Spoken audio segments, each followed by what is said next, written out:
My new favorite thing that we have ever made is now available for pre-sale. More info at the end of the video.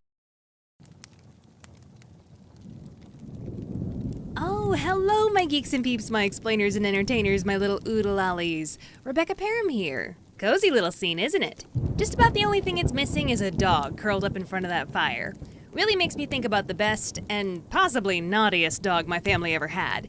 Let's talk about the legend himself, Charlie the Basset Hound. For those of you who have never had the privilege of owning one of these floppy potatoes, let me clue you in on the main breed characteristic. Basset Hounds are the embodiment of stubborn. People claim that they're stupid, but you see, that's the deception. Basset Hounds know exactly what you want from them, but they're also smart enough to know that the world isn't gonna end if they ignore you. And that was Charlie. If the rules didn't serve him, he didn't listen. I wish I had the confidence of this dog. If his life were a classic hero's journey, he always skipped that step where you're supposed to refuse the call to adventure. Let's say you could speak dog and you're the NPC telling him, hey, you see that treacherous path over there? Don't go there, big danger, you'll die 1,000 deaths. And he'd be like, well, that sounds like somebody who doesn't want me to have fun. Screw you. No ominous warnings of the dangers ahead, we're gonna keep him from Mount Doom. And speaking of forbidden paths, I lived on my family's ranch back in the day, and the land was divided into 2 pieces, 10 acres fenced off around the house for the dogs and the rest for our horses. There was one opening in the fence for vehicles to cross, but we put a cattle guard there to keep the horses and the dogs on their own side, and it worked perfectly.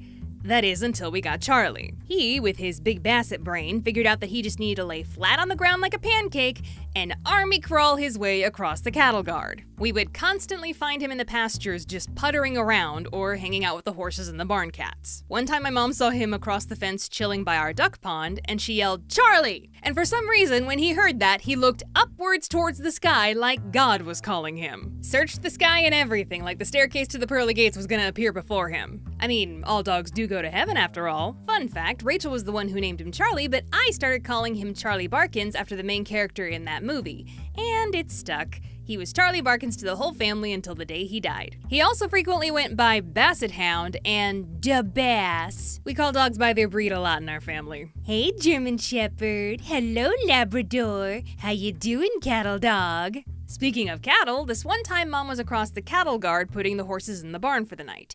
When she was ready to walk back to the house, she spied a very large buck intently staring her down about 30 yards away. She thought to herself, okay, he is big, and he could do some real damage if he decided to get territorial right now. I'm just gonna start walking away. She headed in the opposite direction of the buck, but when she was almost to the cattle guard, something was coming up fast behind her. Oh boy, this is it. I'm gonna have to fight Bambi. Here we go!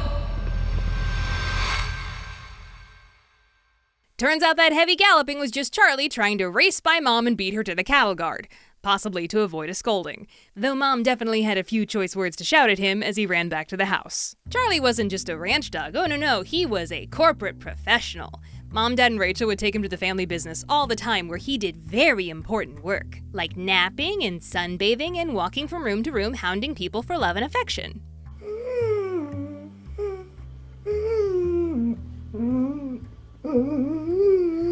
There was a girl who worked at our office named Emily, and she would keep snacks and lunch items at her desk. Well, one day, when the whole office was in their morning meeting in the boardroom, Charlie came waddling in carrying something in his mouth.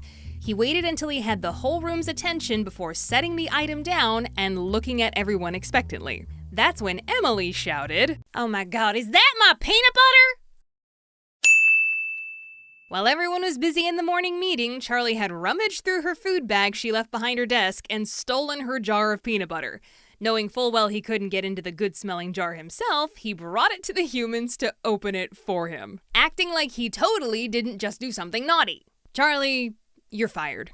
Thing is, that wasn't the only time he did something like that. At the ranch, we kept all the dog treats in the pantry, a place Charlie knew he wasn't allowed to go. But if someone mistakenly left the box of milk bones on the floor of the pantry, he would go in, take just one, find the nearest human, and lay the treat down in front of you to ask for permission to eat it. It was almost like he was saying, hey, I can have this, right? Well, I guess you can, since you asked so politely. Rachel tells me that he one time did this with a whole unopened box of treats, just pulled it from a grocery bag and laid it at her feet, expecting her to open it. I would think any normal misbehaving dog would just take the box somewhere and tear into it, but not Charlie. No, such things were beneath him. Why should he get his paws dirty when one droopy-eyed stare makes every human do anything he wants? Oh my god, that face was so cute. I would burn down all of society for him. So one time, Charlie needed surgery, ironically, on his stomach. Probably shouldn't have eaten and destroyed so many things you weren't supposed to. Rachel went to go pick him up at the vet after the surgery, but when she entered the lobby, she heard a very mournful howl coming from the back. And it just kept going, even as they let her into an examination room to wait. Oh god, that's him, isn't it? Charlie, that's enough! Yep, it's him. Poor baby was so unhappy coming out of anesthesia that he howled from the moment he woke up until they brought him out to Rachel. A different time, he needed to be put under for a series of tests, and when we brought him back to the ranch, he wandered over to my dad's garden, sat down, and just stared off into space in that spot for hours.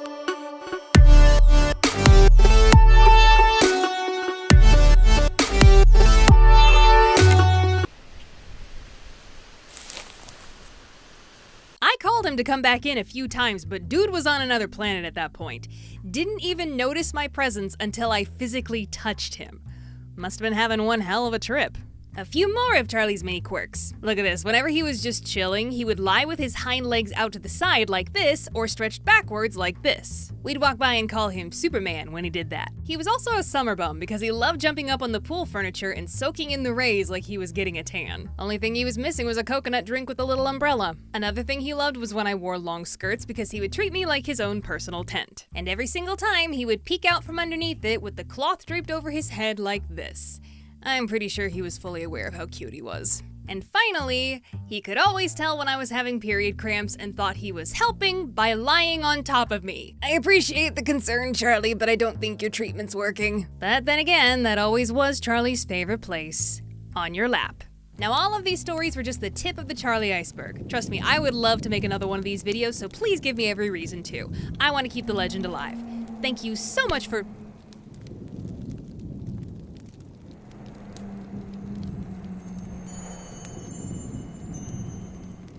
Charlie? Now available for pre-sale, the official Let Me Explain Studios premium sketchbook. This is my absolutely favorite thing we have ever made. The cover is so pretty. The first few pages feature behind-the-scenes art from my videos, and in the corner you have a little flipbook of Toon Becca dancing. These are professional qualities. The pages are so silky smooth, it feels like butter to draw on them, so whether you're a seasoned professional or an absolute beginner looking for your first sketchbook, you can pre-order one of these by clicking the link in the description below.